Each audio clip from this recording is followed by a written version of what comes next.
जय हिंद साथियों, आप सभी का कंपटीशन कम्युनिटी के इस ई लर्निंग प्लेटफॉर्म पे स्वागत है। और मैं इशार अहमद हर बार की तरह इस बार भी आप सभी का कंपटीशन कम्युनिटी के इस वीकली करंट अफेयर के सत्र में आप सभी का पुरजोर स्वागत करता हूं और आशा करता हूं कि आप अपनी तैयारी जोरों शोरों से और साथ में एक युद्ध स्तर पे कर रहे हैं।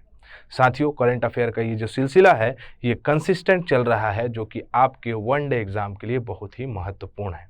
उन सभी रोचक, उन सभी इंपॉर्टेंट न्यूज़ को मैं लेकर आता हूं जो कि आपके आने वाले एग्जाम में पूछे जा सकते हैं। आशा करता हूं मेरी बातें आप लोग को समझ में आ रही होगी। और साथियों, इसी के साथ ज़्यादा समय ना लेते हुए हम अपना सत्र प्रारंभ करते हैं। आइए, और सत्र प्रारंभ करने के साथ ही साथ हमारे सामने प्रश्न रहा। ये प्रश्न है, विश्व आदिवासी दिवस कब मनाया जाता है? सबसे पहला प्रश्न क्या है? विश्व आदिवासी दिवस कब मनाया जाता है? दरअसल साथियों, यूएन ने 2022 से 2032 तक, समझिएगा गौर से, आदिवासियों के उत्थान के लिए वर्ष घोषित किया है, जिसमें आदिवासी भाषा, आदिवासी संस्कृतियां, आदिवासी लोगों की जितनी भी जो आपके क्या बोलते हैं सभ्यता है, उनको लोगों को क्या करना, संरक्षित करना, उनका संवर्धन करना, उनको प्रोटेक्ट करना और उनको और बढ़ावा देना, इसके लिए यूएन ने चालू किया। लेकिन अगर विश्व स्तर पे बात करें तो 1994 में, कब बात बोला मैं, 1994 में, मतलब 1994 में इसे स्टार्ट किया गया था, जो कि 9 अगस्त से मनाया जाता है, या 9 अगस्त को मनाया जाता है विश्व आदिवासी दिवस। आदिवासी दिवस दिखाई दे रहा है और हमारे जीएस के पोर्शन के लिए भी बहुत ही महत्वपूर्ण हो जाता है। अगर आदिवासी या जनजातियों से संबंधित प्रश्न पूछा जाए तो बहुत ही ज़रूरी है ना। तो आप देख सकते हैं प्लेलिस्ट में हमारे जो है शेड्यूल ट्राइब से संबंधित जो है जीएस का पोर्शन है इंडियन ज्योग्राफी का, वो रखाया हुआ है, आप उसको ज़रूर पढ़ें। जैसे कि मैंने बताया है कि पूरे भारत में, जैसे कि 2011 की जनगणना चर्चा कर लेते हैं अपन, कि 2011 की जनगणना के अनुसार हमारे भारत में 121 करोड़ जनसंख्या है लगभग, है ना। इस 121 करोड़ जनसंख्या का 8.6% जो है वो हमारे भारत में जनजाति निवास करती है। और इन जनजातियों में अगर देखें तो 21% मतलब जनजाति पूरे भारत की, ये जो है सिर्फ और सिर्फ अकेला एक ऐसा राज्य है जिसे मध्य प्रदेश कहा जाता है। इस मध्य प्रदेश में सबसे ज़्यादा जनजाति पाई जाती है। लेकिन प्रश्न अगर और घुमा के पूछा तो हमारे पास एक केंद्र शासित प्रदेश है जिसका नाम है क्या? लक्षद्वीप। ठीक है, लक्षद्वीप हमारे पास राज्य है।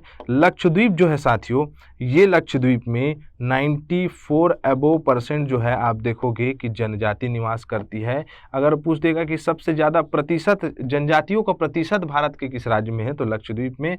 और सबसे ज़्यादा या जनसंख्या के दृष्टिकोण से सबसे ज़्यादा जनजाति कहाँ है, तो मध्य प्रदेश में। वैसे ही विशेष बहुत सारी जनजाति हैं, जैसे कि थारू जनजाति, संथाल जनजाति मुख्य रूप से झारखंड में पाई जाती है, छोटा नागपुर के पठार वाले क्षेत्र में पाई जाती है। और वैसे ही कि भारत का सबसे बड़ा जनजाति वर्ग कौन सा है, या शेड्यूल ट्राइब जो आपका ग्रुप है वो सबसे ज़्यादा कौन सा है, तो कौन सा है आपका? भील जनजाति भारत में सबसे ज़्यादा निवास करती है। तो इन सब जनजातियों से संबंधित प्रश्न पूछने की संभावनाएं हमारे किसमें बढ़ जाती है, तो हमारे एग्जाम के दृष्टिकोण से। आशा करता हूं मेरी बातें आप लोग को समझ में आ रही होगी। आइए अपना दूसरा प्रश्न हम लें कुछ इस प्रकार से, जो ये रहा। प्रश्नों तो नहीं साथियों, हमारा प्रश्न तो हम करेंगे ही, क्षमा चाहूँगा कि आप देख सकते हैं कि हमने कुछ स्टैटिक पोर्शन रखे हैं, कुछ हमने इंपॉर्टेंट पॉइंट्स रखे हैं जो हमारे लिए महत्वपूर्ण हो जाता है। जैसे कि देख सकते हैं आप, विश्व आदिवासी दिवस 9 अगस्त को मनाया जाता है। इस वर्ष की शुरुआत मनाने में, मतलब इसको शुरुआत कब से किया था, तो आपका 1994 में।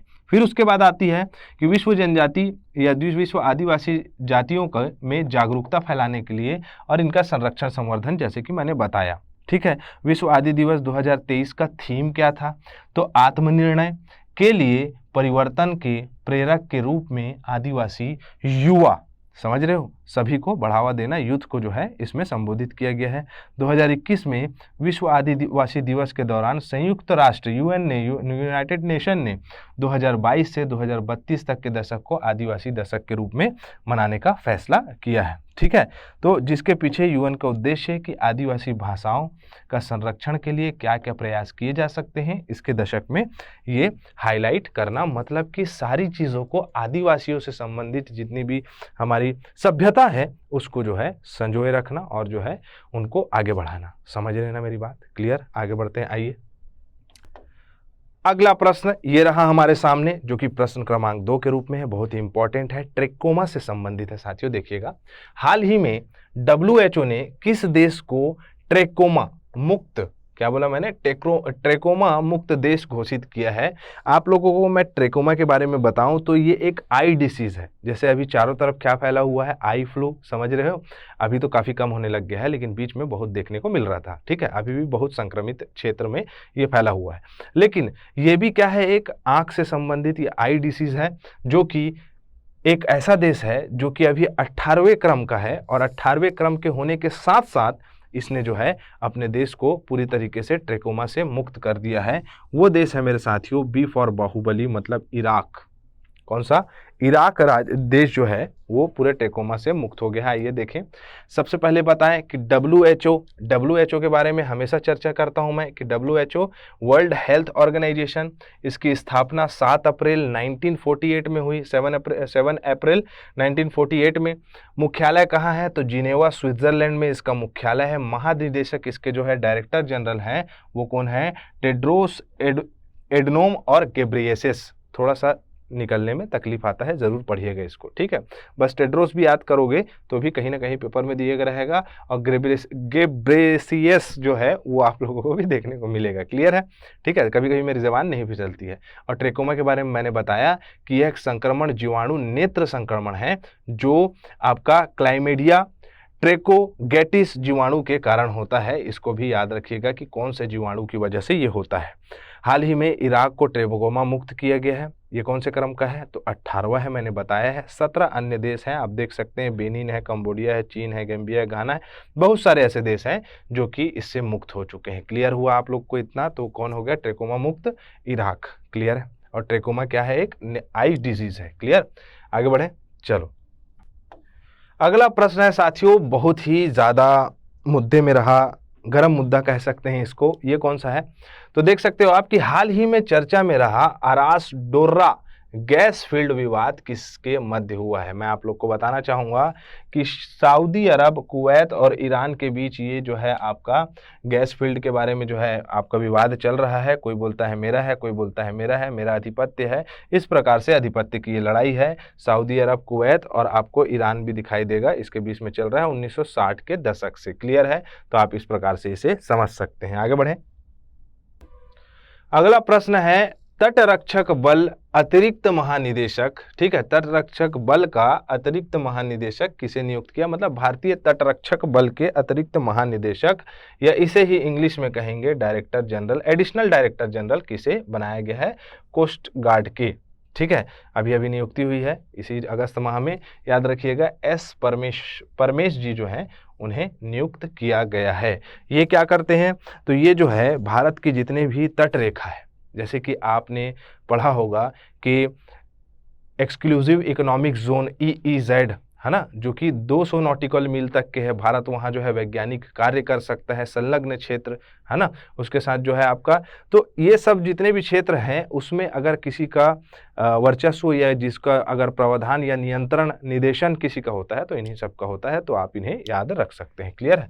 क्या है आपका? एस परमेश। क्लियर? आगे बढ़ें, चलो।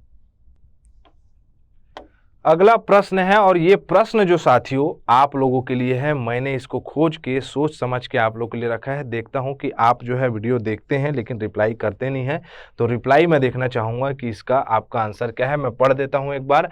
हाल ही में IIT रुड़की और भारतीय भूवैज्ञानिक सर्वेक्षण के वैज्ञानिकों ने किस राज्य में लंबी गर्दन वाले पौधे खाने वाले आपके जो डायनासोर हैं के सबसे पुराने जीवाश्म को मतलब प्राप्त किया है या खोजा है? आप देख सकते हैं, इसका आपको आंसर देना है। राजस्थान, मणिपुर, तमिलनाडु या मध्य प्रदेश। क्लियर? आगे बढ़ें, चलो।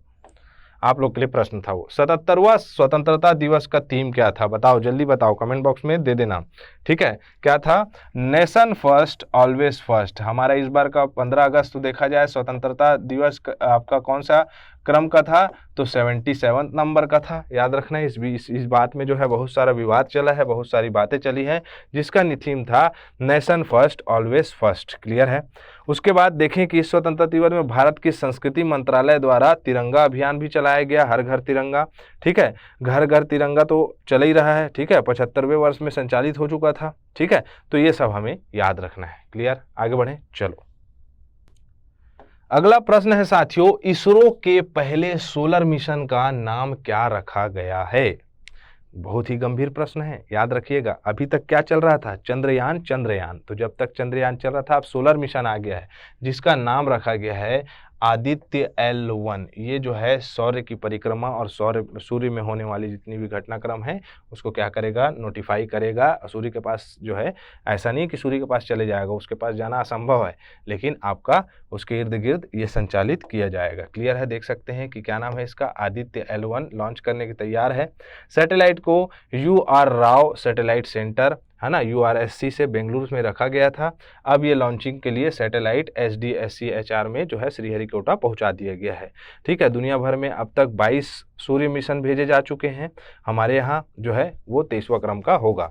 आदित्य L1 के कुल 7 उपकरण हैं, देख सकते हैं आप। इस उपकरण को लिख सकते हैं, नोट कर सकते हैं, जैसे कि क्या क्या है तो VLC, सूट, एस्पेक्स, पापा, सोलेक्स, ये सब सारी चीज़ें इसमें उपकरण लगी हुई है। तो ये हमारे लिए महत्वपूर्ण हो जाता है, जिसका सबसे ज़्यादा पूछने की संभावना हो जाती है सोलर मिशन आदित्य L1। ठीक है, क्लियर?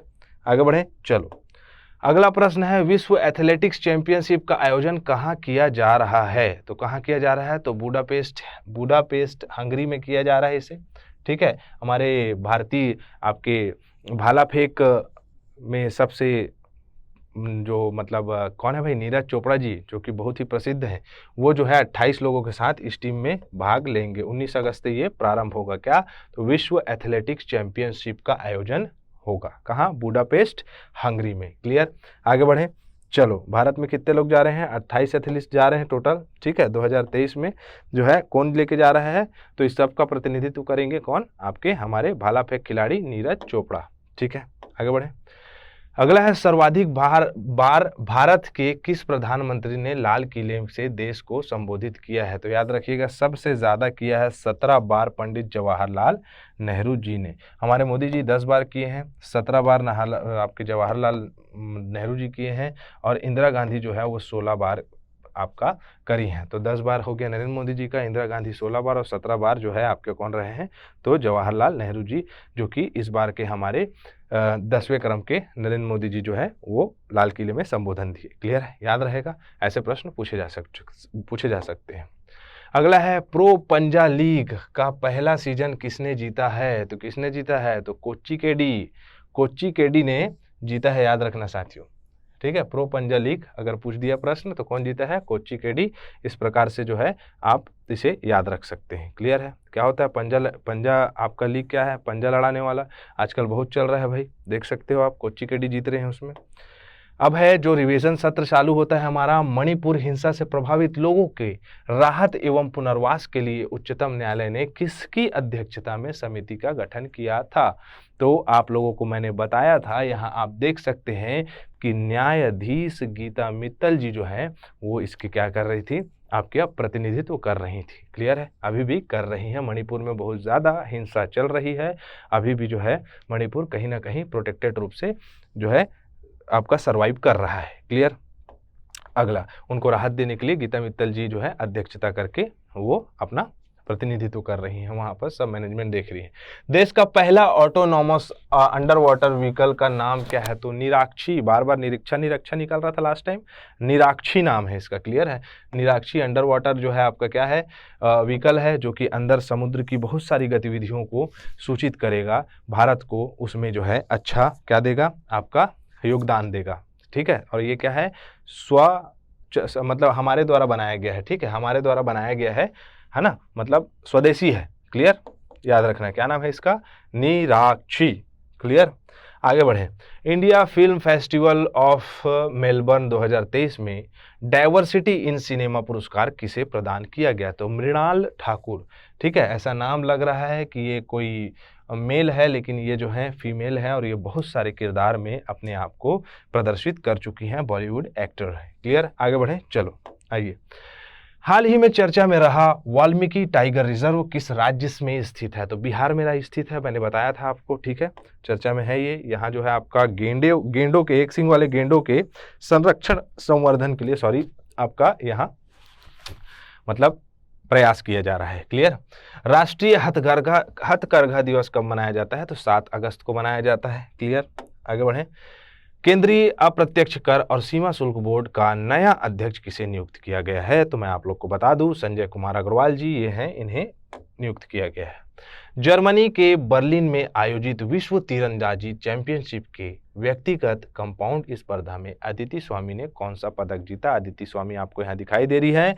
ये बालिका, ये नारी शक्ति अपने आप में स्वर्ण पदक देकर भारत का नाम गौरवपूर्ण करा है इन्होंने। ठीक है, आगे बढ़ते हैं। ये